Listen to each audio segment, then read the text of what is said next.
শিখ miss. আশা করি তোমরা সবাই খুব ভালো আছো, আমরাও ভালো আছি। আজকে থার্সডে আর এখন টাইম হচ্ছে 6:30 PM। সো এখন আমরা অফিস থেকে চলে এসেছি। আর আগের একটা ব্লগে আমি মেনশন করেছিলাম কি আবার থেকে আমরা ইভিনিং ওয়াকে যাওয়া স্টার্ট করেছি। সো এখন তারই জন্য আবার বেরোলাম। আজকে পুরো ফল ওয়েদার, আর ফল স্টার্ট হয় 22 সেপ্টেম্বর থেকে। তো অফিসিয়ালি ফল স্টার্ট হয়ে গেছে, কিন্তু টেক্সাস যেহেতু একটু গরম বেশি থাকে তাই অত জলদি আসে না ফল। কিন্তু আজকের ওয়েদারটা খুবই ভালো, মানে রোদও আছে কিন্তু একটু ঠান্ডাও আছে, খুব ঠান্ডা না, আর হাওয়াও দিচ্ছে। সো একদম মানে ক্রিস্প ফল ওয়েদার আজকে, তাই না? এই ট্রেলটা অলমোস্ট 1.5 মাইলসের, খুব একটা বেশি না। সো আমাদের ইভিনিং ওয়াক অলমোস্ট শেষের দিকে, এবার বাড়ি ফিরবো। আর আজকে ভাবছি ডিনার করার পরে আমি নিজের শাড়িগুলো একটু অর্গানাইজ করব, আর আগের থেকে ডিসাইড করে রাখবো দুর্গাপুজোয় কোন দিনে কোন শাড়িটা পরবো, তবে একটু ইজি হবে, আর সেই সিকোয়েন্সে গুছিয়ে রাখবো। বাড়ি এসে আজকে বানাচ্ছি ইমাদাশি। এটা আমি ফার্স্ট টাইম বানাচ্ছি, এটা ভুটানের ন্যাশনাল ডিশ। আর এই ডিশটার ব্যাপারে দীপিকা পাডুকোন ওর কোনো ইন্টারভিউতে মেনশন করেছিল, তার জন্য এটা অনেক ভাইরাল হয়ে গেছিলো মাঝখানে। সো এটা গরম ভাতের সাথে খেতে হয়, দেখি কেমন হয়েছে খেতে। ডিনার হয়ে গেছে। এটা অনেক ডিফারেন্ট ছিল, আমি এমনি আগে কিছু খাইনি। চিজ, গার্লিক আর চিলি দিয়ে বানানো হয়, সো অবভিয়াসলি একটু স্পাইসি ছিল অ্যান্ড আমার ভালো লাগলো। মানে আমি এমনি ফ্লেভার কোনোদিন ট্রাই করিনি, it was different and I liked it. So আমি কেক ট্রাই করেছিলাম,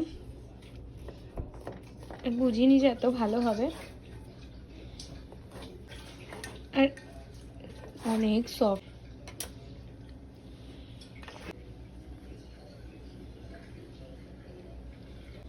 খুব সফট হয়েছে।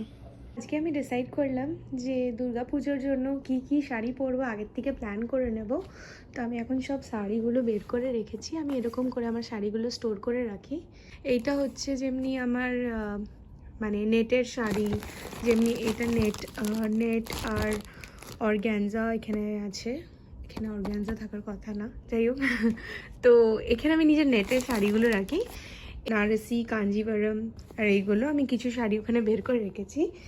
এর মধ্যে এখন এখানে কিছু কটন শাড়ি আছে, এগুলো তাঁতের শাড়িগুলো।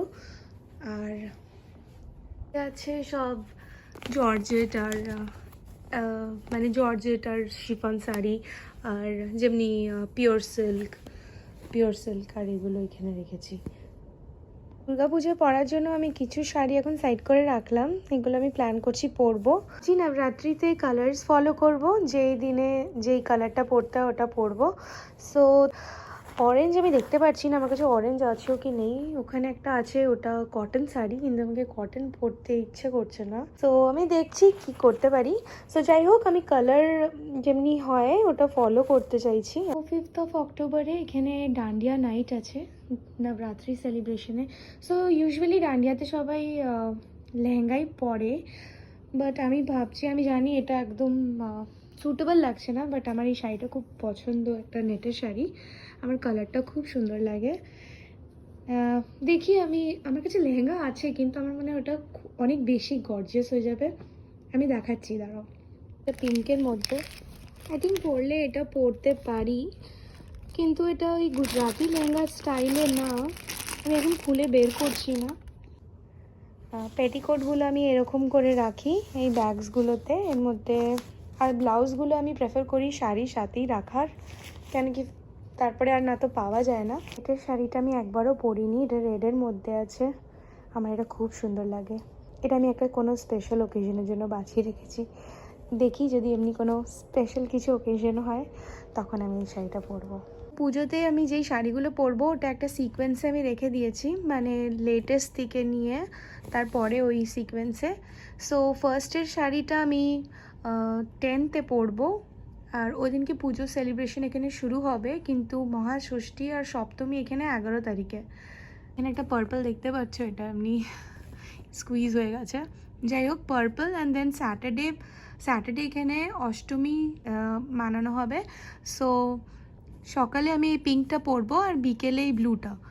তো আমার এই শাড়িগুলো যেগুলো আমি পুজোতে পরবো, এগুলো প্রত্যেকটাই নতুন শাড়ি, কিন্তু আমি ড্রাই ক্লিন করিয়ে নিই, কেন কি ওই ব্লাউজ যে পিস থাকে ওটা বানানোর পরে যে ফল পিকো করতে দেওয়া হয়, তো তারপরে আমি যখন ওটা টেলারের থেকে নিয়ে আসি ড্রাই ক্লিন করিয়ে তারপরেই পরি। সো আজকে হলো নেক্সট ডে মর্নিং, আর এখন আমি বানাচ্ছি egg cheese sandwich for breakfast. আর এটা নিয়ে আমরা বেরিয়ে যাব অফিসের জন্য। আমরা ইউজুয়ালি লাঞ্চটা অফিসেই করি, ওখানেই ক্যাফেটেরিয়া থাকে, ওখান থেকেই করি। কখনো যদি পসিবল হয় তবে লাঞ্চ আমরা নিয়ে যাই অফিসে, আদারওয়াইজ মোস্টলি অফিস থেকেই লাঞ্চ করতে হয়।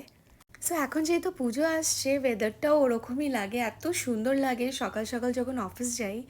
আর তোমরা বুঝতেই পারছো দুর্গাপুজোর জন্য আমি ভীষণ এক্সাইটেড। হ্যাঁ, এখানে ইন্ডিয়ার মতন পুজো হয় না, কিন্তু তাও কিছু করার নেই, এখানে যখন আছি পুজো তো মানাতেই হবে যেখানেই থাকি, রাইট? সো আজকের এই ব্লগটা পুরো দেখার জন্য thank you so much and wish you all a very happy Durga Puja. তোমাদের পুজো খুব ভালো কাটুক। আবার দেখা হবে আরেকটা নতুন ব্লগে। Till then, bye by.